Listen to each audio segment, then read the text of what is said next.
नमस्कार मित्रांनो, तुमचं बेस्ट केमिस्ट्री या यूट्यूब चॅनलवर खूप खूप स्वागत आहे। तुम्ही पण यामधले आहात का ज्यांना ऑर्गॅनिक केमिस्ट्री हार्ड जाते? ऑर्गॅनिक केमिस्ट्री मधल्या रिॲक्शन समजतात, पण त्या रिॲक्शनचे मेकॅनिझम समजत नाही, त्यामुळे ऑर्गॅनिक केमिस्ट्री हार्ड जाते। आता तुमची ही प्रॉब्लेम दूर होणार। हा व्हिडिओ पाहिल्यास तुम्हाला ऑर्गॅनिक केमिस्ट्री इझी जाईल आणि रिॲक्शनचे मेकॅनिझम पण समजेल। व्हिडिओ पाहताना लक्ष देऊन हा व्हिडिओ पाहायचा आहे, नाहीतर तुम्हाला या रिॲक्शनच्या मेकॅनिझम मध्ये काय होत आहे किंवा कोणाचा अटॅक कसा झाला हे समजणार नाही। त्यासाठी तुम्ही वही आणि पेन घ्यावी, संपूर्ण व्हिडिओ लक्ष देऊन समजून पाहावा। व्हिडिओ पाहिल्यानंतर तुम्ही स्वतः फोन बंद करून न पाहता रिॲक्शनचे मेकॅनिझम लिहावे।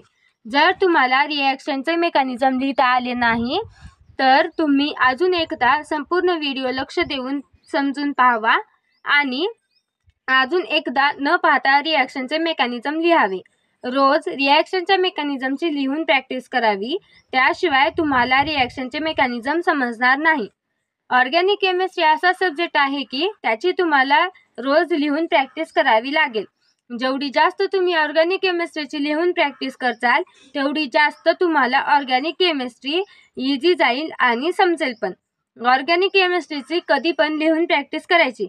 व्हिडिओ सुरू करण्याच्या अगोदर सांगते की या व्हिडिओच्या नोट्स तुम्हाला डिस्क्रिप्शन मध्ये मिळतील, तेथून तुम्ही डाउनलोड करू शकता। चला तर स्टार्ट करूया। आज आपण पाहणार आहोत 4th युनिट मधली पहिली reaction, that is aldol condensation. Aldol condensation he reaction पाहण्याच्या अगोदर आपण 4th युनिटचं इंट्रोडक्शन पाहूया। त्यामध्ये आपल्याला कशाची स्टडी करायची आहे ते पाहूया। आपल्याला 4th युनिट मध्ये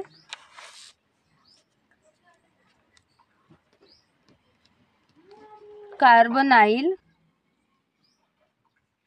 कंपाऊंडची स्टडी करायची आहे।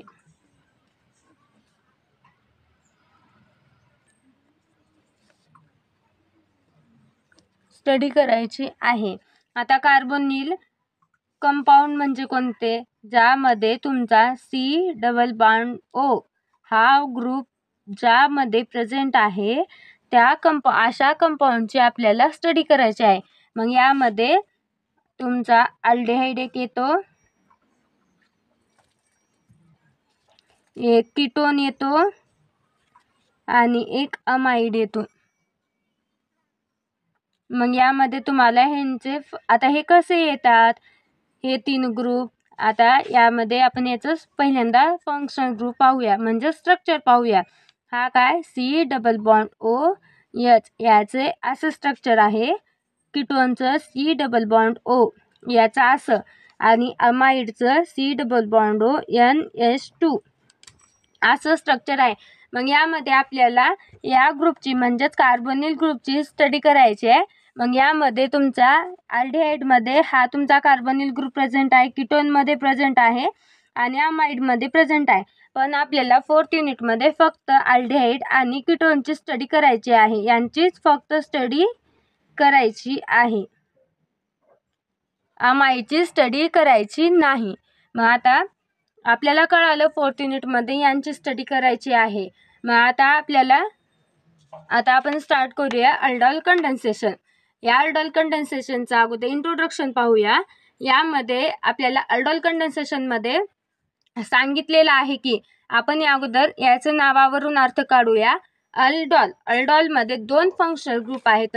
पहिला फंक्शनल ग्रुप तुमचा अल्डिहाइड आहे आणि दुसरा फंक्शनल ग्रुप तुमचा अल्कोहोल आहे। आता अल्डोल हे नाव कसं मिळालं ते पाहूया। अल्डोल मध्ये तुमचे 2 फंक्शनल ग्रुप आहेत, कोणते? एक सांगितले तुमचा अल्डिहाइड आणि दुसरा तुमचा सांगितले अल्कोहोल।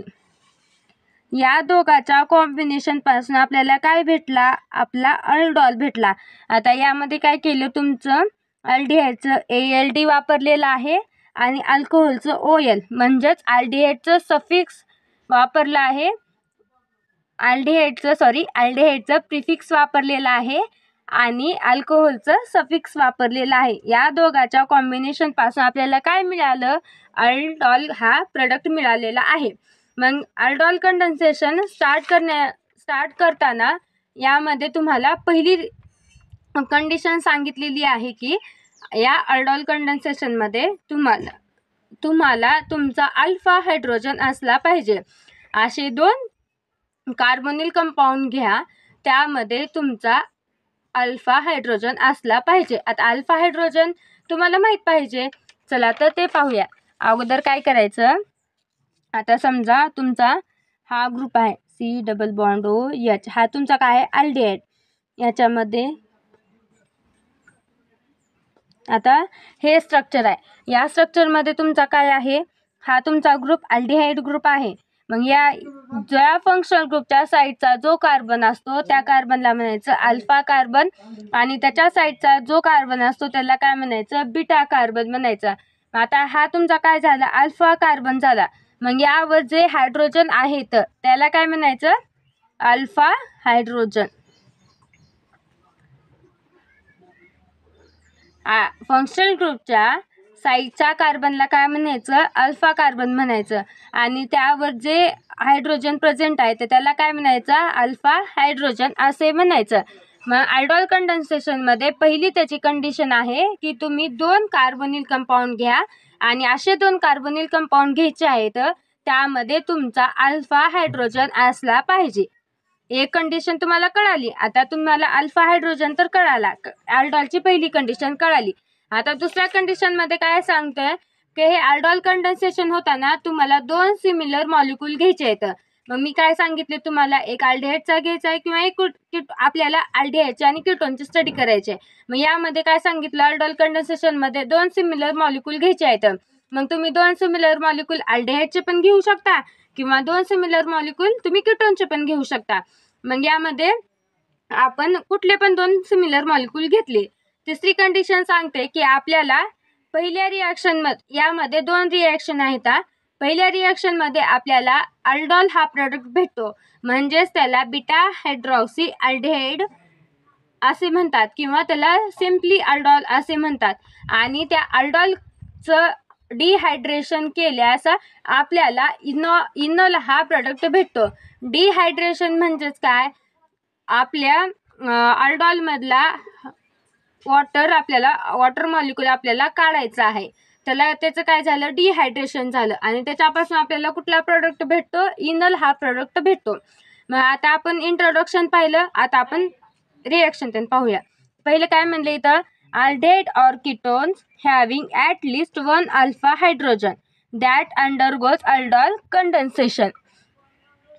सांगितले तुम्हाला पहिलीच कंडिशन सांगितली की आपल्याला काय पाहिजे? आपला अल्फा हायड्रोजन असला पाहिजे. आता दुसऱ्याच्यामध्ये काय म्हणतंय? Aldol condensation occurs in same molecule of aldehyde और कीटोन, ते पण सांगितले मी. आता तिसरीमध्ये काय म्हणलं? In aldol condensation they form first beta hydroxy aldol किंवा कीटॉल और and dehydration of beta hydroxy aldol किंवा कीटॉल to give final product. कुठला? इनल. This process is called as aldol condensation. आता अल्डॉल कंडेन्सेशन मध्ये मी तर सगळ्या तुम्हाला अगोदरच कंडिशन सांगितलेल्या आहेत इंट्रोडक्शन मध्ये. आता आपण त्याची रिॲक्शन पाहूया. समजा ही जर रिॲक्शन तुमची पेपरमध्ये आली तर अगोदर काय करायचं? अल्डॉल कंडेन्सेशनचं इंट्रोडक्शन लिहायचं. सांगितल्याप्रमाणे अल्फा हायड्रोजन आहे, 2 सिमिलर मॉलिक्यूल घ्यायचे. पहिल्यांदा बीटा हायड्रॉक्सी अल्डॉल भेटतो आणि त्याचं डिहायड्रेशन केल्यास इनल भेटते. हे पहिल्यांदा त्याच्या इंट्रोडक्शनमध्ये लिहायचं. नंतर काय करायचं? रिॲक्शन लिहायची. रिॲक्शन लिहिताना पहिल्यांदा त्याचं एक्सप्लेनेशन लिहायचं, नंतर रिॲक्शन लिहायची. आणि मेकॅनिझम पण लिहिताना आपण तिथं स्टेप लिहितो, त्या स्टेपचं अगोदर नाव लिहायचं, नंतर त्याचं एक्सप्लेनेशन करायचं, आणि नंतर रिॲक्शन लिहायची. म्हणजेच तिथं कुणाचा अटॅक कसा होतो कसा नाही ते हे म्हणजेच रिॲक्शन लिहायची तिथं. चला तर आता आपण पाहूया रिॲक्शनमध्ये काय काय होते आणि काय काय नाही, आणि आपल्याला कोणता प्रोडक्ट भेटतो ते बघूया. चला तर पाहूया रिॲक्शन. यामध्ये काय होतं? When 2 molecules of aldehyde ketone reacts with each other in presence of dilute sodium hydroxide NaOH to give beta hydroxy aldol ketone and which are further dehydration to give final product that is enol. यामध्ये काय म्हणले, तुम्हाला दोन similar molecule घ्यायचे आहेत, अल्डिहाइडचे घेऊ शकतात किंवा कीटोनचे. आपण इथं अल्डिहाइडचे मॉलिक्यूल घेतलेले आहेत आणि त्यांची कंडेन्सेशन घडवून आणायचं त्या दोघांमध्ये, आणि कुणाच्या प्रेझेन्समध्ये, डायल्यूट सोडियम हायड्रॉक्साईडच्या प्रेझेन्समध्ये त्यांचं कंडेन्सेशन झालं, आणि कंडेन्सेशन झाल्यास आपल्याला पहिल्यांदा बीटा हायड्रॉक्सी अल्डॉल भेटला, नंतर त्याचं डिहायड्रेशन झालं म्हणजेच रिमॉल ऑफ वॉटर झालं. तिथून काय भेटला आपल्याला, इनल हा प्रोडक्ट भेटला. अगोदर आपण काय पाहू, आता इथं आपण काय घेतलेले आहे तर दोन मॉलिक्यूल घेतलेत अल्डिहाइडचे. मग यामध्ये आपण पहिली कंडिशन आपली सॅटिस्फाय होते का नाही ते पाहूया. पहिल्यांदा आपण काय सांगितलं होतं, अल्फा हायड्रोजन असला पाहिजे. मग आता अल्फा हायड्रोजन तर तुम्हाला माहित आहे, फंक्शनल ग्रुपच्या साईडचा जो कार्बन असतो तो काय राहतो, तुमचा अल्फा कार्बन राहतो, आणि त्याच्यावर जे हायड्रोजन राहतात ते काय आहेत, तुमचे अल्फा हायड्रोजन म्हणतात त्यांना. मग इथं तुमचे अल्फा हायड्रोजन आहेत का, हो आहेत. किती आहेत, 3 आहेत. मग तुम्हाला कंडिशनमध्ये सांगताना म्हणलेलं आहे की आपल्याला कमीत कमी एक तर अल्फा हायड्रोजन असला पाहिजे. तुमचे इथं 3 अल्फा हायड्रोजन आहेत. पहिली कंडिशन सॅटिस्फाय झाली म्हणजेच मान्य झाली. आता दुसऱ्या कंडिशनमध्ये काय सांगितले, दोन सिमिलर मॉलिक्यूलमध्ये कंडेन्सेशन घडवून आणायचं. मग दोन सिमिलर मॉलिक्यूल आपण इथं कुठली घेतलेली आहेत, अल्डिहाइडची घेतलेली आहेत. सारखीच घेतलेत ना, इथं पण ॲसिटाल्डिहाइड आहे आणि इथं पण ॲसिटाल्डिहाइड आहे. मग इथं काय म्हणलंय, त्यांचं कंडेन्सेशन घडवून आणायचं. कुणाच्या प्रेझेन्समध्ये, डायल्यूट सोडियम हायड्रॉक्साईडच्या प्रेझेन्समध्ये त्यांचं कंडेन्सेशन घडवून आलं. आता तिसऱ्या स्टेपमध्ये आपण काय सांगितलं होतं, आपल्याला पहिल्यांदा कंडेन्सेशन झाल्यास पहिल्यांदा बीटा हायड्रॉक्सी अल्डॉल भेटतो किंवा अल्डिहाइड भेटतो. मग इथं आपल्याला काय भेटलं, इथं आपल्याला बीटा हायड्रॉक्सी अल्डॉल भेटला, हो भेटला. आणि त्याचं दुसऱ्यांदा आपण काय सांगितलं होतं, त्याचं डिहायड्रेशन केल्यास आपल्याला काय भेटतं, इनल भेटतं. आपण इथं काय केलं, त्याचं डिहायड्रेशन केलं तर आपल्याला इथं कोणता प्रोडक्ट भेटला, इनल हा प्रोडक्ट आपला भेटलेला आहे. म्हणजे आपण इंट्रोडक्शनमध्ये सांगताना ज्या ज्या कंडिशन सांगितल्या होत्या त्या कंडिशननुसार आपल्याला आपले प्रोडक्ट मिळालेले आहेत. त्या कंडिशन इथं काय झालेल्या आहेत, सॅटिस्फाय झालेल्या आहेत, आणि आपल्याला काय भेटलेले आहे, आपण जे सांगितले होते आपल्याला जे प्रोडक्ट पाहिजे होते ते प्रोडक्ट भेटलेले आहेत. आता आपण मेकॅनिझम कडे जाऊया. आता आपण पाहणार आहोत मेकॅनिझम. आता आपण मेकॅनिझम का करतो अगोदर तेच जाणून घेऊया. आपण मेकॅनिझम काय करतो तर आपल्या रिॲक्शनमध्ये दोन प्रोडक्ट भेटलेले आहेत. First product beta hydroxy aldol आणि सेकंड प्रोडक्ट भेटलेला आहे तुमचा इनल. हे दोन प्रोडक्ट भेटलेले आहेत. मग हे दोन प्रोडक्ट आपल्याला कसे मिळाले ते पाहण्यासाठी आपण इथं काय करणार आहोत, मेकॅनिझम बघणार आहोत किंवा करणार आहोत. चला तर स्टार्ट करूया. इथं काय म्हणले, these reaction are complete in 5 step. ही रिॲक्शन 5 स्टेपमध्ये कम्प्लीट होते. म्हणजेच मेकॅनिझमच्या किती स्टेप आहेत, 5 स्टेप आहेत. पहिल्या स्टेपमध्ये काय म्हणले, फॉर्मेशन ऑफ न्यूक्लिओफाईल. आपल्या न्यूक्लिओफाईल कुठून भेटणार आपल्याला, जो आपण ॲरोवर कंडिशन वापरली होती, डायल्यूट NaOH म्हणजे सोडियम हायड्रॉक्साईड, त्याच्यापासून आपल्याला काय भेटणार आहे, न्यूक्लिओफाईल भेटणार आहे. कसा भेटणार आहे तर आपण सोडियम हायड्रॉक्साईडचं डिसोसिएशन केल्यास आपल्याला काय भेटला, पहिल्यांदा सोडियम आयन भेटला आणि दुसऱ्यांदा काय भेटलं, हायड्रॉक्साईड आयन भेटला. हे दोन आयन आपल्याला भेटलेले आहेत. मग यामध्ये जो निगेटिव्ह चार्ज स्पेसिस राहते ते आपली काय राहते, न्यूक्लिओफाईल. का तर न्यूक्लिओफाईलवर कुठला चार्ज राहतो, निगेटिव्ह चार्ज राहतो. निगेटिव्ह चार्ज का राहतो तर त्यांच्याकडे इलेक्ट्रॉन कसे राहतात, जास्त प्रमाणात राहतात, आणि इलेक्ट्रॉनवर कुठला चार्ज राहतो, निगेटिव्ह चार्ज. त्यामुळे न्यूक्लिओफाईलवर पण कुठला चार्ज येणार, निगेटिव्ह चार्ज येणार. का तर त्याकडे इलेक्ट्रॉन कसे आहेत, जास्त आहेत. मग आपण जेवढा पण कंडिशन आहेत की जेवढा पण कंडेन्सेशन रिॲक्शन आहेत त्यामध्ये तुमची पहिली स्टेप ही फॉर्मेशन ऑफ न्यूक्लिओफाईलच असणार. आणि आपल्याला न्यूक्लिओफाईल कुठून तयार करायचं आहे, आपण जे रिॲक्शन करताना ॲरोवर जे कंडिशन वापरलेले आहेत म्हणजे सॉल्व्हंट वापरलेलं आहेत त्यापासून आपल्याला आपला न्यूक्लिओफाईल मिळतो.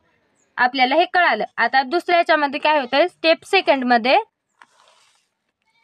आता आपल्याला काय पाहिजे, आपली स्टेप सेकंड. या स्टेप सेकंडमध्ये काय होतंय, तुमचा न्यूक्लिओफाईल अटॅक करतो एखाद्या कार्बनच्या अल्फा हायड्रोजनवर अटॅक करतो तुमचा न्यूक्लिओफाईल. इथं सेकंड स्टेपमध्ये काय म्हणलंय, attack of nucleophile on alpha hydrogen of first carbonyl compound किंवा कार्बन म्हणू शकतो. म्हणजेच आपण तिथं कार्बोनिल कंपाऊंड कुठला वापरलेला आहे, ॲसिटाल्डेट. दोन्ही पण ॲसिटाल्डेटचेच मॉलिक्यूल घेतलेले आहेत. पण तुमचा पहिला न्यूक्लियोफाईल दोन्ही पण ॲसिटाल्डेटच्या मॉलिक्यूलवर अटॅक करू शकणार का, नाही. त्यासाठी आपण पहिला दोन्हीपैकी कुठला आपण मॉलिक्यूल घ्या, सेमच मॉलिक्यूल आहे तर त्यामुळे आपण पहिल्यांदा एक ॲसिटाल्डेट घेतला. पहिला मॉलिक्यूल आपण ॲसिटाल्डेट घेतला. मग त्यामध्ये काय होत आहे, तुमचा न्यूक्लियोफाईल अटॅक करत आहे. मग तुमचा न्यूक्लियोफाईल कुठे अटॅक करणार, त्याच्या अल्फा हायड्रोजनवर तुमचा न्यूक्लियोफाईल अटॅक करणार आहे. का तर आपण पहिल्यांदा सांगितलेली आहे की अल्डोल कंडेन्सेशनमध्ये तुमचा अल्फा हायड्रोजन असला पाहिजे. मग त्या कंडिशननुसार तुमचा न्यूक्लियोफाईल पहिल्यांदा तुमच्या अल्फा हायड्रोजनवर अटॅक करणार. मग इथं काय केलंय आपण काय घेतलाय, ॲसिटाल्डेट घेतलेला आहे आणि हा तुमचा काय घेतलेला आहे, न्यूक्लियोफाईल घेतलेला आहे.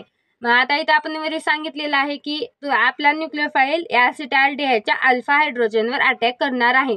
मग इथं मी काय केले, इथं 3 होतं म्हणजे CS3 होतं. मी फक्त इथं काय केले, त्याचे तुलना म्हणजेच त्याची सिम्पली एक हायड्रोजन बाहेर काढून दाखवलेला आहे, म्हणजेच बॉन्डमध्ये दाखवलेला आहे.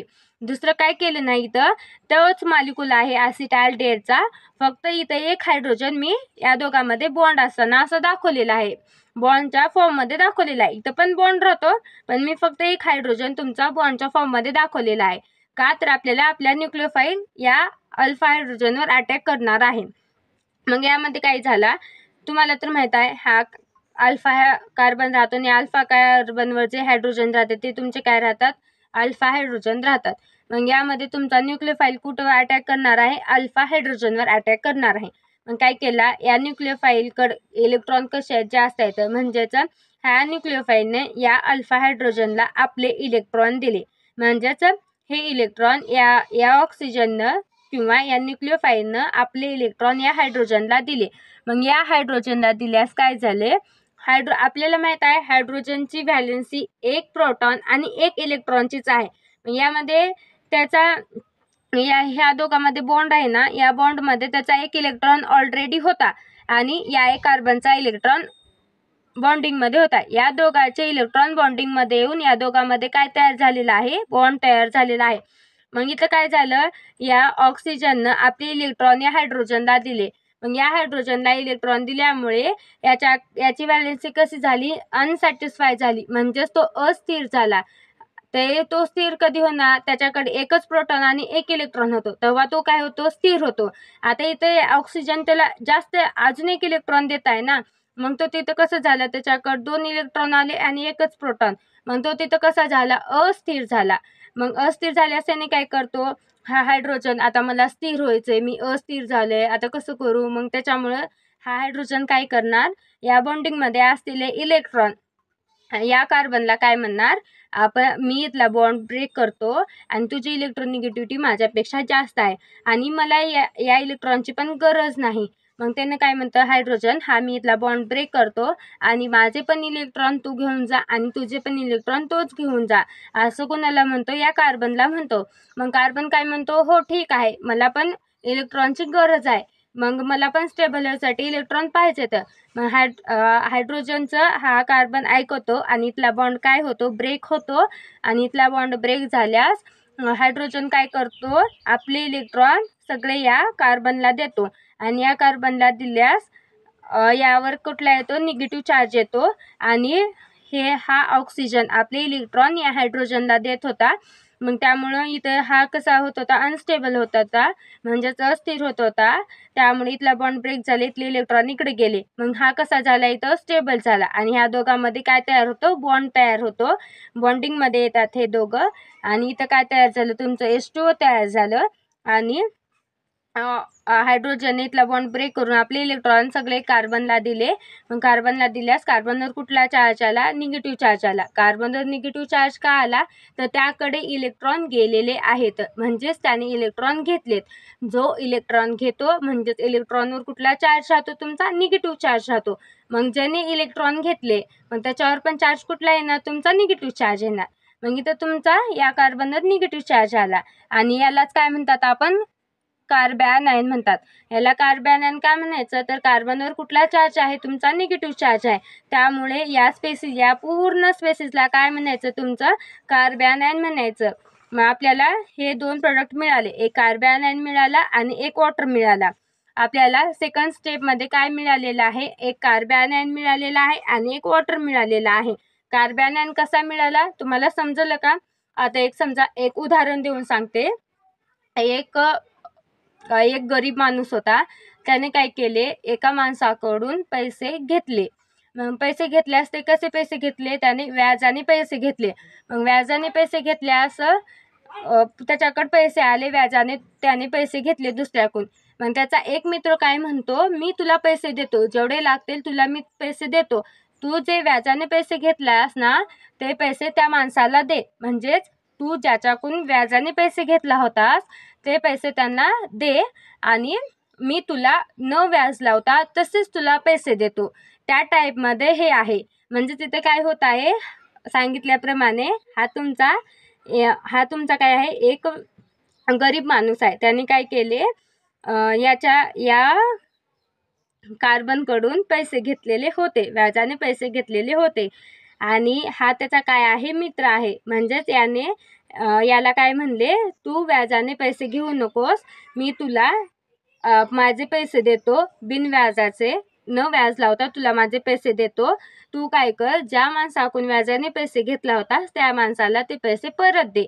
मग इथं काय केला, हायड्रोजननं या मित्राचा ऐकला, म्हणजेच तुमच्या न्यूक्लियोफाईलचा ऐकला. त्याने काय म्हणलं, या हायड्रोजननं ज्याच्याकडून पैसे घेतला होता त्याला जाऊन म्हणला की तुम्ही काय करा, मी तुमच्याकडून व्याजाने पैसे घेतले होते, हे पैसे घ्या तुम्ही आणि तुमचं व्याज पण घ्या म्हणला. मग इथं त्याप्रमाणे तसं झालेलं आहे. काय केला, ज्या माणसाकडून व्याज घेतले होतं त्या माणसाला त्याने पैसे दिले, म्हणजेच त्याने इलेक्ट्रॉन दिले आणि हा त्याचा मित्र आणि हा गरीब माणूस या दोघांमध्ये काय झाली, तुमची बॉन्डिंग झाली आणि आपल्याला हा प्रोडक्ट भेटला. एक तुम्हाला कार्बॅनायन प्रोडक्ट भेटला आणि दुसरा काय भेटला, वॉटर भेटला. तुम्हाला समजली का दुसरी स्टेप? दुसऱ्या स्टेपमध्ये काय काय झालं, काय काय नाही. आपल्याला काय प्रोडक्ट भेटले, एक प्रोडक्ट भेटला कार्बॅनायन आणि दुसरा प्रोडक्ट कुठला भेटला, वॉटर भेटला. आता तिसऱ्या स्टेपमध्ये काय होते, जो तुमचा कार्बॅनायन राहतो तो काय करतो, आता एक मॉलिक्यूल राहिलेला आहे तो आपला ॲसिटाल्डिहाइड. मग ॲसिटाल्डिहाइडच्या कार्बोनिल कार्बनवर हा तुमचा कार्बॅनायन अटॅक करणार आहे. मग इथं काय होतं, तिसऱ्या स्टेपमध्ये attack of carbanion on second molecule of carbonyl carbon, म्हणजेच सेकंड मॉलिक्यूल ऑफ कार्बोनिल कार्बनवर अटॅक करणार आहे. म्हणजेच तुमचा जो ॲसिटाल्डिहाइडचा एक मॉलिक्यूल राहिलेला आहे त्या मॉलिक्यूलच्या कार्बोनिल कार्बनवर या कार्बॅनायनचा अटॅक होणार आहे. मग इथं काय घेतला आपण, जो राहिलेला होता ॲसिटाल्डिहाइडचा मॉलिक्यूल, तो ॲसिटाल्डिहाइडचा इथं मॉलिक्यूल घेतलेला आहे. कोण अटॅक करणार आहे, तुमचा कार्बॅनायन. सेकंड स्टेपमध्ये जो प्रोडक्ट तयार झाला तुमचा, एक कार्बॅनायन आणि एक वॉटर तयार झाला, वॉटर तसंच राहिला आणि आपण इथं काय घेतलेलं आहे, कार्बॅनायन घेतलेलं आहे. मग या कार्बॅनायनचं काय केलं, या कार्बॅनायनकडे कुठला चार्ज आहे, आता निगेटिव्ह चार्ज आहे. मग निगेटिव्ह चार्ज असल्यामुळे आता तुमचा कार्बॅनायन कुठं अटॅक करणार आहे, कार्बोनिल कार्बन. आता कार्बोनिल कार्बन तुम्हाला माहित आहे, कार्बोनिल कार्बन म्हणजेच C+O हा ग्रुप, या ग्रुपला कार्बोनिल ग्रुप म्हणतात आणि हा कार्बन राहतो त्याला कार्बोनिल कार्बन म्हणतात. मग तुमचा कार्बॅनायन कुठं अटॅक करणार आहे, या कार्बोनिल कार्बनवर अटॅक करणार आहे. मग यामध्ये काय झालं, तुम्ही कार्बोनिल कार्बन घेतला आणि एक ॲसिटाल्डिहाइडचा मॉलिक्यूल घेतला. मग यामध्ये काय झालं, हा कार्बोनिल कार्बॅनायन आहे ना, हा कार्बॅनायन काय करतो, या कार्बोनिल कार्बनला आपले इलेक्ट्रॉन देतो. आपले इलेक्ट्रॉन दिल्यामुळे इथं कार्बनवर किती बॉन्ड फॉर्म झाले, 5 बॉन्ड फॉर्म झाले. मग 5 बॉन्ड फॉर्म झाल्यावर मग तो कसा झाला, अस्थिर झाला, म्हणजेच अनस्टेबल झाला. त्याकडे 5 बॉन्ड इथं फॉर्म झाले आहेत. त्याची कॅपॅसिटी किती बॉन्डची आहे, 4च बॉन्डची आहे, पण इथे किती झाले फॉर्म, 5 बॉन्ड फॉर्म झालेले आहेत, म्हणजेच 5 बॉन्ड तयार झालेले आहेत. तो किती बॉन्ड तयार करू शकत होतो, 4 बॉन्ड तयार करू शकत होतो, पण इथे किती तयार होत आहेत, 5 बॉन्ड तयार होत आहेत. मग त्यामुळे तो कसा झाला, अस्थिर झाला, अनस्टेबल झाला. मग तो स्टेबल होण्यासाठी काय करतो, एक आपल्यामधला त्याच्याकडे आता इथं काय आहे तर 2 बॉन्ड आहेत, ऑक्सिजन सोबत त्याने 2 बॉन्ड तयार केले आहेत. मग त्यामधला एक बॉन्ड सिग्मा राहतो आणि एक बॉन्ड पाय राहतो. आणि जो पाय बॉन्ड राहतो तो कसा राहतो, तुमचा वीक बॉन्ड राहतो. मग पाय बॉन्डमध्ये काय होतं, कार्बन काय करतो, या ऑक्सिजनला म्हणतो आपण आता मी कसा झालाय, अस्थिर झालाय, मला स्टेबल व्हायचं आहे, त्यामुळे मी आपल्या दोघांमधला हा पाय बॉन्ड ब्रेक करणार आहे. मग पाय बॉन्ड ब्रेक तुमचा तिथं झाला, म्हणजेच पाय बॉन्ड तिथं काय झाला, तुमचा तुटला. मग पाय बॉन्ड तुटल्यास तुमच्या बॉन्डिंगमध्ये इलेक्ट्रॉन आलेले होते, एक कार्बनचे इलेक्ट्रॉन आणि एक ऑक्सिजनचे इलेक्ट्रॉन. मग आता कार्बनची इलेक्ट्रोनिगेटिव्हिटी ऑक्सिजनपेक्षा कशी आहे, कमी आहे. आणि कार्बन काय करणार, ऑक्सिजन काय करणार, हा बॉन्ड ब्रेक झाल्या या कार्बनचे पण इलेक्ट्रॉन आणि आपले पण इलेक्ट्रॉन आपल्याकडे ओढून घेणार. आणि ओढून घेतल्यास इथला बॉन्ड ब्रेक झाला. आणि ब्रेक झाल्यास आणि या कार्बनवर किती बॉन्ड फॉर्म होते, तर इथला 1, इथला 2, इथला 3 आणि इथे एक होणारा, असे 4 बॉन्ड फॉर्म होते. ऑक्सिजनने काय केले, एक आपले इलेक्ट्रॉन ओढून घेतले, म्हणजेच कार्बनच्याने आपले इलेक्ट्रॉन ओढून घेतले त्याच्याकडे, त्याची इलेक्ट्रोनिगेटिव्हिटी जास्त असल्यामुळे ऑक्सिजनने काय केले, इलेक्ट्रॉन ओढून घेतले. मग इलेक्ट्रॉन ओढून घेतल्यामुळे ऑक्सिजनवर आला निगेटिव्ह चार्ज आणि याने याच्यासोबत काय तयार केला, बॉन्ड तयार केला. इथं काय केले, हा प्रोडक्ट मी जशाचा तसा ठेवला आहे, CH3CO-, फक्त इथला बॉन्ड ब्रेक झाला, तुम्हाला सांगितल्याप्रमाणे पाय बॉन्ड इथला ब्रेक झाला आणि इथं आला कुठला चार्ज, निगेटिव्ह चार्ज आला. का तर ऑक्सिजनने कार्बनचे पण आणि आपले पण इलेक्ट्रॉन घेतलेले आहे, त्यामुळे त्याच्यावर आला निगेटिव्ह चार्ज. हा H मी फक्त इथं खाली लिहिलेले आहे आणि या दोघांमध्ये काय दाखवलेली आहे, बॉन्डिंग दाखवलेली आहे. म्हणजेच या दोघांमध्ये काय तयार होत आहे, तुमचा बॉन्ड तयार होत आहे. हा कार्बन तुमचा स्टेबल झाला का, हो. कसा, 1 2 3 4 या कार्बनने किती बॉन्ड फॉर्म केले, 4 बॉन्ड फॉर्म केलेले आहेत. तो कसा झाला, स्टेबल झाला. मग या पूर्ण स्पेसिसला आपण काय म्हणू शकतो, ऑक्साईड आयन म्हणू शकतो. आता इथं ऑक्साईड आयन म्हणू शकतो, तर ऑक्सिजनवर कुठला चार्ज आहे, निगेटिव्ह चार्ज आहे. जसं आपण अगोदर स्टेप सेकंडमध्ये कार्बनवर निगेटिव्ह चार्ज होता, तर त्याला आपण काय म्हणलं, कार्बॅनायन म्हणलं. इथं काय म्हणलंय, स्टेप थर्डमध्ये ऑक्सिजनवर निगेटिव्ह चार्ज आला आहे, म्हणून आपण त्याला काय म्हणलं, ऑक्साईड आयन म्हणलेलं आहे. आपली थर्ड स्टेप झाली. आता आपली काय चालू आहे, फोर्थ स्टेप चालू आहे, म्हणजे चौथी स्टेप चालू आहे. या चौथ्या स्टेपमध्ये काय होतं, तुमचा जो ऑक्साईड आयन आहे, तो ऑक्साईड आयन काय करतो, वॉटर मॉलिक्यूलवर ॲक्ट करतो. म्हणजेच त्याचा अटॅक कुणावर होणार आहे, तुमच्या वॉटर मॉलिक्यूलवर होणार आहे. आता हा वॉटर मॉलिक्यूल तुमचा कुठून आला, पहिल्या स्टेपमध्ये म्हणजेच सेकंड स्टेपमध्ये आपल्याला 2 प्रोडक्ट तयार झालेले होते, एक कार्बॅनायन आणि दुसरा प्रोडक्ट वॉटर तयार झालेला होता. आपण कार्बॅनायन यूज केला, कुठं यूज केला, थर्ड स्टेपमध्ये आपण कार्बॅनायन यूज केलेला आहे. मग आता एक प्रोडक्ट तुमचा राहिला कुठला, वॉटर मॉलिक्यूल हा तुमचा प्रोडक्ट राहिलेला आहे. तर वॉटर मॉलिक्यूल तुमचा हा प्रोडक्ट आपण चौथ्या स्टेपमध्ये यूज करणार आहोत. मग चौथ्या स्टेपमध्ये काय होतं, तुमचा ऑक्साईड आयन कुणावर अटॅक करतो, वॉटर मॉलिक्यूलवर अटॅक करतो. मग या ऑक्साईड आयनचा काय केला, आपण इथं काय घेतला, ऑक्साईड आयन घेतला आणि दुसरा काय घेतला, वॉटर मॉलिक्यूल घेतला. मग या ऑक्सिजनकडे तुमचे कसे आहेत, जास्त इलेक्ट्रॉन आहेत. मग हा ऑक्सिजन काय करणार, या हायड्रोजनला आपले इलेक्ट्रॉन देणार. आपले इलेक्ट्रॉन दिल्यामुळे हा हायड्रोजन इथं कसा झाला, अजून अस्थिर झाला. म्हणजेच त्याच्याकडे एकच प्रोटॉन आणि एकच इलेक्ट्रॉन होता आणि मग या ऑक्सिजनने त्याला इलेक्ट्रॉन दिल्यामुळे त्याच्याकडे 2 इलेक्ट्रॉन आणि एकच प्रोटॉन राहिला. मग तो कसा झाला, अस्थिर झाला. मग अस्थिर झाल्यास हा हायड्रोजन काय म्हणतो, मी इथला बॉन्ड ब्रेक करणार आहे. या ऑक्सिजनला म्हणतो की मी इथला बॉन्ड ब्रेक करणार आहे आणि तू माझे पण इलेक्ट्रॉन घेऊन जा आणि तुझे पण इलेक्ट्रॉन घेऊन जा. असं म्हणण्याच्या अगोदरच ऑक्सिजन काय करतो, म्हणजे हायड्रोजनने बॉन्ड ब्रेक केल्या ऑक्सिजनने हे दोन्ही पण इलेक्ट्रॉन आपल्याकडे ओढतो. का तर त्याची इलेक्ट्रोनिगेटिव्हिटी कशी आहे, जास्त आहे. आणि ऑक्सिजन म्हणतो या हायड्रोजनला, आता तुला तर ऑलरेडी इथून इलेक्ट्रॉन भेटलेले आहे, तर तू तिथं स्टेबल झालास, तू काय कर, या दोघांमध्ये, तुमच्या दोघांमध्ये तर बॉन्ड तयार होत आहे. मग मी काय करू म्हणले असं काय करतं, हायड्रोजन इथले बॉन्ड ब्रेक करतो आणि ऑक्सिजन लगेच बॉन्ड ब्रेक झाल्या लगेच इलेक्ट्रॉन दोघांचे पण घेऊन बाहेर पडतो. का तर त्याची इलेक्ट्रोनिगेटिव्हिटी कशी आहे, जास्त आहे. मग या दोघांमध्ये काय तयार झाला, तुमचा बॉन्ड तयार झाला. इथं काय आला, तुमचा H आला. म्हणजेच या दोघांमध्ये बॉन्ड तयार झाला, ऑक्सिजन आणि हायड्रोजनमध्ये बॉन्ड तयार झाला.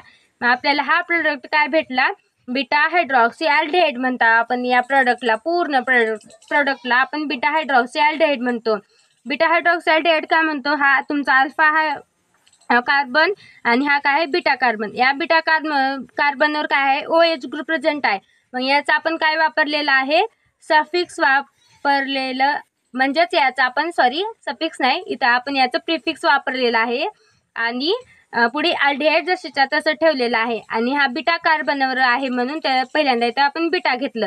त्याचं पूर्ण नाव काय तयार झालं, बीटा हायड्रॉक्सी अल्डिहाइड तयार झालं. त्यालाच आपण काय म्हणतो, अल्डॉल असे म्हणतो. इथं आपली 4 स्टेप झालेली आहे. आता फक्त आपली एकच स्टेप राहिलेली आहे.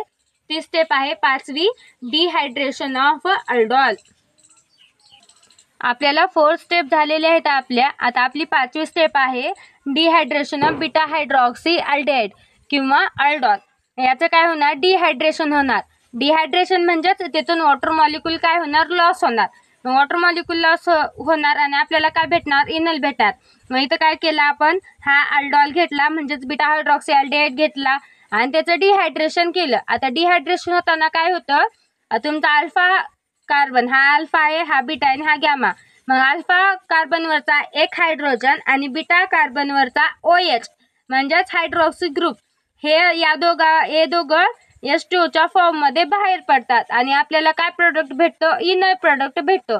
आता याला इनल का म्हणलं तर यामध्ये 2 फंक्शनल ग्रुप आहेत, एक डबल बॉन्ड आणि एक अल्डिहाइड. मग सारखंच इथं डबल बॉन्डचं EN वापरलेलं आहे आणि अल्डिहाइडचं AL वापरलेलं आहे. आणि आपल्याला इथं या दोघांच्या कॉम्बिनेशन पासून आपल्याला काय भेटला, इनल हा प्रोडक्ट भेटलेला आहे. इथं या अल्डॉलचं डिहायड्रेशन झालं म्हणजेच लॉस ऑफ वॉटर झालं आणि आपल्याला काय प्रोडक्ट भेटला, इनल प्रोडक्ट भेटलेला आहे. जर तुम्हाला व्हिडिओ आवडला असेल तर लाईक, शेअर अँड सबस्क्राईब करा. धन्यवाद.